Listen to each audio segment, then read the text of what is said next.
Hi guys, welcome to the Laura Liavin channel. So guys, trick or treat ngayon na Lia. So, gigisingin natin siya. Tara. Ito.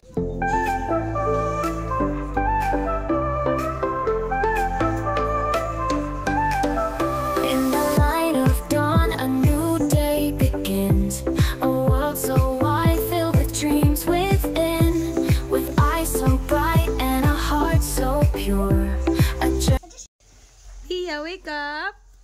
Trick or treat na! Good morning ka, good morning! Good morning! Trick or treat na, sasama ko sa ate sa school. Hi guys! Sasama tayo kay Lia sa trick or treat. Sasama daw tayo, diba?